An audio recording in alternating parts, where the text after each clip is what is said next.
èyí ni àkókò ọ̀rọ̀ èyè láti ọ̀dọ̀ Ọlọ́run léyìí tí bàbá wa ní Olúwa olùṣọ́ àgùntàn Ọládìméjì Emmanuel ó máa bá wa sọ láti inú ìjọ Christ Authority Bible Church kọ́lọ́kọ́ olóko mẹ́ta Ìbàdàn kẹ́ẹ̀dì alábùkún fún nínú ọ̀rọ̀ rẹ̀ bí ẹ ti ń gbọ́ lórúkọ Jésù. ọ̀rẹ́ tó bá lè gbàgbọ́ ọláyé òní ọláyé àódé ọládé iye o ọláyé òní ọláyé sáré tètè wá gba Jésù ọláyé òní ọláyé. Mo kí gbogbo ẹ̀yin olùgbọ́ mi jákèjádò ayé ní orúkọ Jésù Kristi. A yìn Ọlọ́run lógo fún ohun rere tó ṣe nínú ayé wa ní ọ̀sẹ̀ tá a lò kọjá ní bí a ti celebrate àjíǹde Jésù Kristi. Mo gbàdúrà fún gbogbo wa pátá èyí tí ń bọ̀ yóò bá wa láyọ̀ àtàlàáfíà àti pé ọ̀la rẹ̀ yóò dáa jù ní lọ lórúkọ Jésù. Ògo ni fọ́lọ́run lókè ọ̀run. Ní ọ̀sẹ̀ tó lọ ọ̀rọ̀ nípa àjíǹde náà ni mo bá wa sọ. Ṣùgbọ́n ọ̀rọ̀ àjíǹde kì í ṣe ní tí a lè sọ lọ́sẹ̀ kan ká dánu dúró ńbẹ̀. Màá lo àǹfààní òní yìí láti tún ṣàlàyé díẹ̀ sí i kí n tó kúrò lórí ẹ̀bọ̀ sínú àwọn nǹkan mìíràn. Ọ̀sẹ̀ tó lọ mo bá wa sọ̀rọ̀ nípa pé ó wà láàyè. Ní báyìí mo tún fẹ́ ká wo ọ̀rọ̀ àjíǹde ní inú májẹ̀mú láéláé. Ìgbà mìíràn wà tá a bá ń bá àwọn ènìyàn sọ̀rọ̀ láwọn tí wọ́n gba nǹkan mìíràn gbọ́ nípa Jésù Kristi. Ẹlòmíà máa fẹ́ ká fóun ní ìdánilójú nínú májẹ̀mú láéláé. Ẹlòmíà sọ pé májẹ̀mú láéláé lòun gbà òun ò gba májẹ̀mú tuntun bó tilẹ̀ yẹ pé májẹ̀mú láéláé ni òjìjí fún májẹ̀mú tuntun. Kò sí kankan tí a lè yọ sọnù ńbẹ̀. Ìwé orin Dáfídì chapter 16 mo fẹ́ ka ẹsẹ̀ 10. Nítorí ìwọ kì yóò fi ọkàn mi sílẹ̀ ní ipò òkú, bẹ́ẹ̀ ni ìwọ kì yóò jẹ́ kí ẹni mímọ́ rẹ kí ó rí ìdìbàjẹ́. Eléyìí ni àkọsílẹ̀ látọwọ́ Dáfídì ọba nípasẹ̀ ẹ̀mí mímọ́. Tí a bá sì ka ẹlòmíràn lè sọ wípé Dáfídì ń sọ nípa ti ara rẹ̀ ni. Ṣùgbọ́n tá a bá kọjá sínú májẹ̀mú titun, bó ti jẹ́ pé májẹ̀mú láíláí àti tuntun wọ́n so pọ̀ mọ́ra wọn. Iṣẹ́ àwọn àpọ́stélì orí 13, ẹ jẹ́ ká gbọ́n tí àtúnṣọ ń bẹ̀ bóyá ó jọra wọn. Iṣẹ́ àwọn àpọ́stélì orí 13 sọ wípé ẹsẹ̀ 35 to 39. Ó ní nítorí ó sì wí nínú sáàmù mìíràn pẹ̀lú pé ìwọ kì yóò jẹ́ kí ẹni mímọ́ rẹ kí ó rí ìdìbàjẹ́. Ohun tí mo kà fún yín nínú májẹ̀mú láéláé almost 1000 years ká tó bí Jésù. Òun náà látúnṣọ náà wé májẹ̀mú tuntun yìí pé ìwọ kì yóò jẹ́ kí ẹni mímọ́ rẹ rí ìdìbàjẹ́. Ó tẹ̀síwájú nítorí lẹ́yìn ìgbà tí Dáfídì tó sin ìran rẹ̀ tán bí ìfẹ́ Ọlọ́run ó sùn, ìyẹn túmọ̀ sí pé ó kú, a sì tẹ́ ẹ ti àwọn bàbá rẹ̀ ó sì rí ìdìbàjẹ́. Ṣùgbọ́n ẹni tí Ọlọ́run jí dìde kò rí ìdìbàjẹ́. Ǹjẹ́ kí ó yé yín ará pé nípasẹ̀ ọkùnrin tí kò rí ìdìbàjẹ́ yìí, nípasẹ̀ ọkùnrin yìí là ń wàásù ìdáríjì ẹ̀ṣẹ̀ fún yín, àti nípa rẹ̀ lè à ń dá olúkúlùkù ẹni tí ó gbàgbọ́ láre kúrò nínú ohun gbogbo tí a kò lè dá yín láre nínú òfin Mósè, tàbí ká sọ pé nínú àwọn òfin mìíràn. Níbi tá a kà yìí nínú májẹ̀mú láéláé, Dáfídì sọ pé kò ní í jẹ́ kí ẹni mímọ́ rẹ̀ ó rí ìdìbàjẹ́. Nínú májẹ̀mú tuntun ó ṣàlàyé fún wa pé Dáfídì kú, a sì tẹ́ ẹ ti àwọn bàbá rẹ̀. Gẹ́gẹ́ bí òkú tó kú jọ́ kejì sí jọ́ kẹta sí jọ́ kẹrin yóò ti bẹ̀rẹ̀ sí máa rí ìdìbàjẹ́. Ṣùgbọ́n ẹni tí Ọlọ́run jí dìde, Jésù Kristi olùgbàlà, ó ní kò rí ìdìbàjẹ́. Mo sọ fún wa níjẹjọ wípé Kìrìsìtíẹ́nì nìkan ni olùdásílẹ̀ rẹ̀ ń bẹ láàyè.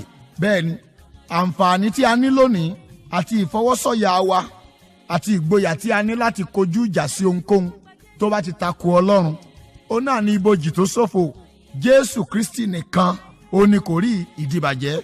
Ó kú lórí igi àgbélébù, a sì sin níjọ́ kẹta, ó jíǹde. Àwọn ìwé mímọ́ mìíràn tó sọ̀rọ̀ nípa ẹ̀. Tá a bá ka Matthew 28 kà á délẹ̀, Mark 16 ìwọ kà á délẹ̀, ka Luke 24 kà á délẹ̀, ka John chapter 20. Adárúkọ àjíǹde Jésù ní 104 times nínú Bíbélì. Now tí a bá ń sọ nípa àjíǹde, àwọn kan sọ pé Jésù ò jíǹde. Wọ́n ń pe àwọn kan ní fraud theory. Àwọn yẹn sọ pé irọ́ ni gbogbo ẹ̀, irọ́ ni kò sẹ́ni kankan tó jíǹde. Bí òkú ò bá jíǹde, a jẹ́ pé Jésù ò jíǹde.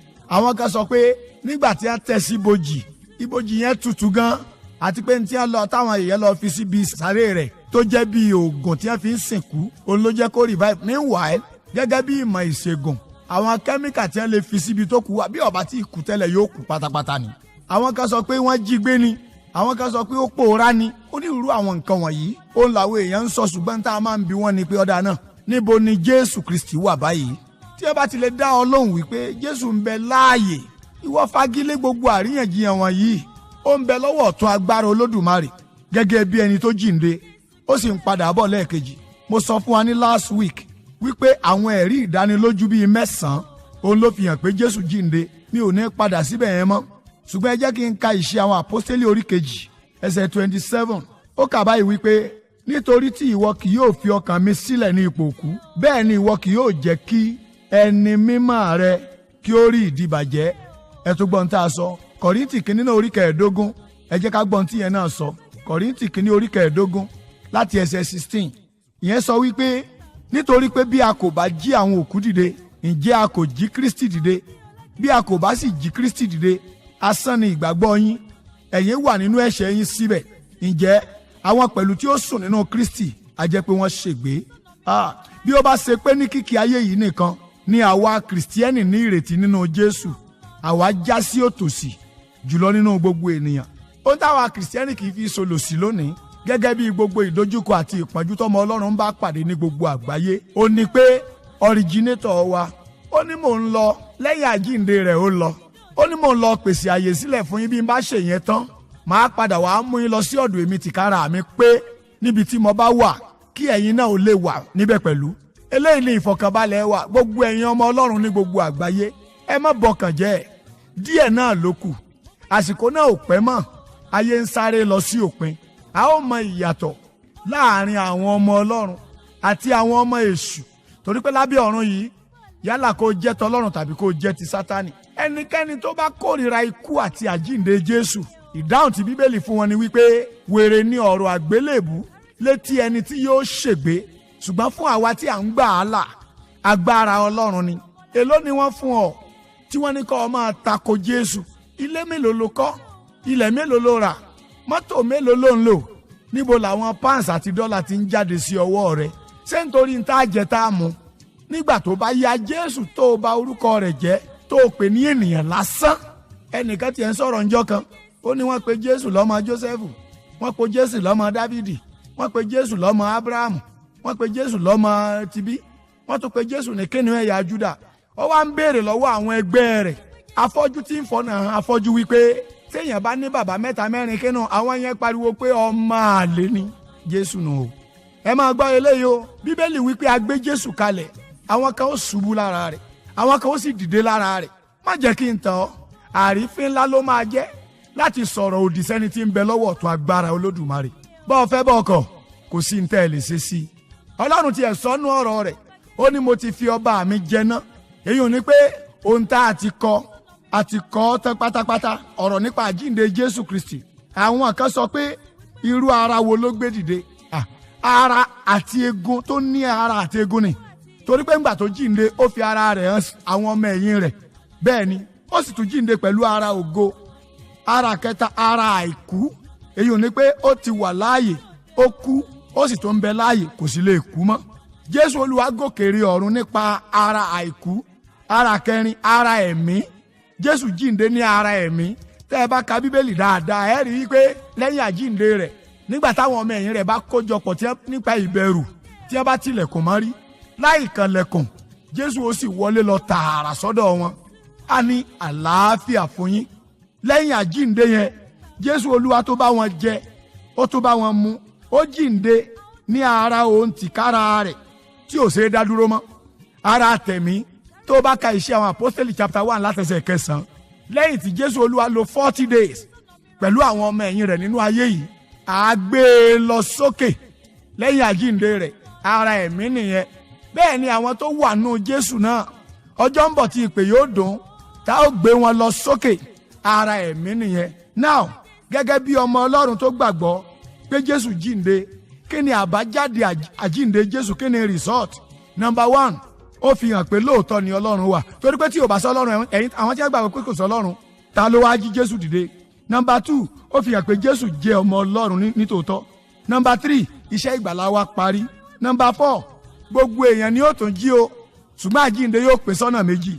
Àwọn kan yóò jíǹde sínú ìbànújẹ́, àwọn kan yóò jíǹde sí ìyà ìnípẹ̀kun. Mo gbàdúrà fẹ́ni tó ń gbọ́ mi, ìyà ìnípẹ̀kun ló máa jí sí. Number 5, àjíǹde Jésù mú kó lọ múra sílẹ̀ fún ìpadàbọ̀ rẹ̀ lẹ́ẹ̀kejì. Ó ń bẹ nínú Bíbélì. Jésù sọ pé mò ń lọ, mò ń bọ̀ láti wá mú àwọn tèmi. Bó o ti ń gbọ́ ọ̀rọ̀ yìí, mo bẹ̀ ọ́ lónìí, gbàgbọ́ pé Jésù kú nítorí ẹ̀ṣẹ̀ rẹ, ó jíǹde fún ìdáláre rẹ kó o lè bá a yè níkẹyìn ayé. Jẹ́ kí n gbàdúrà fún ọ bó ṣe ń gbàgbọ́ ní orúkọ Jésù olùgbàlà. Jésù tó wà láàyè àwọn tó gbàgbọ́ yìí, Olúwa gba ọkàn wọn là kó o wọnú ayé wọn kí ẹ sì máa gbénú rẹ káwọn náà lè jíǹde sí ìyè ní ìkẹyìn ọjọ́. Ògo ni fọ́lọ́run lókè ọ̀run. Jésù Olúwa wa, àmín. àdúpẹ́ lọ́wọ́ Ọlọ́run fún ọ̀rọ̀ àgbélébú eléyìí tá à ń gbọ́ fún ìgbàlá ọkàn wa. Fún àlàyé kíkún ẹ lè kàn sí bàbá wa nínú Olúwa olùṣọ́ àgùntàn Ọládìméjì Emmanuel lórí ẹ̀rọ ìbánisọ̀rọ̀ wọn 08033242289. ẹ gbọ́ lẹ́ẹ̀kan sí 08033242289 tàbí 08164503666 lẹ́ẹ̀kan sí 08164503666 fún ẹ̀yin ọmọ Ọlọ́run tí ìwàásù orí pẹpẹ yìí ti bùkún tẹ́yin náà sì ń gbìyànjú láti dìde fún ìgbàlà ọkàn ẹlòmíì láti lè tẹ̀síwájú lórí ìkànnì tẹ́ ẹ ti ń gbọ́ yìí. ẹ lè lórí ọ̀fẹ́ àti fi Widows Night yín kẹ́ ẹ fi ṣọwọ́ sí bàbá wa nínú Olúwa olùṣọ́ àgùntàn Ọládìméjì Emmanuel, ilé ìfowópamọ́ UBA. àkáǹtì nọ́mbà wọn rèé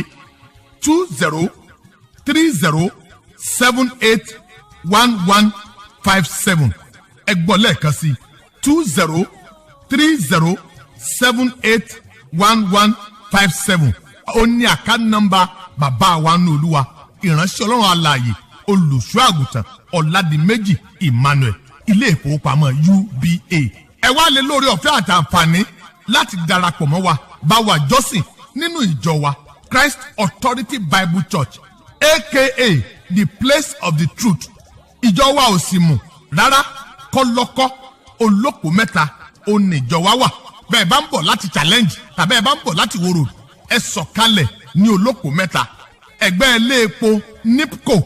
òun náà lẹ́ẹ̀tì rí ọlọ́kadà tẹ́ ẹ sọ fún pé ìjọ Christ Authority Bible Church ibẹ̀ lẹ́ ń lọ. gbogbo ọjọ́ ìsinmi ẹ lè láǹfààní àti bá wa pé fún ìsìn ológo. bàbá wa dọjọ́ ajé ọjọ́ Monday ńlẹ̀ lè lórí ọ̀fẹ́ àti fojúrújú pẹ̀lú bàbá wa nínú Olúwa olùṣọ́ àgùntàn Ọládìméjì Emmanuel. títí ọjọ́ mẹ́jọ tẹ́tù lórí ọ̀fẹ́ àtàǹfààní láti pàdé bàbá wa nínú Olúwa. oore ọ̀fẹ́ Kristi kọ́mọ bá gbogbo wa gbé. a ò ní pàdánù ilé ológo lórúkọ Jésù. ọ̀rẹ́ tó bá lè gbàgbọ́. a ó dé ọlọ́dẹ yìí o. sáré tètè wá gba Jésù.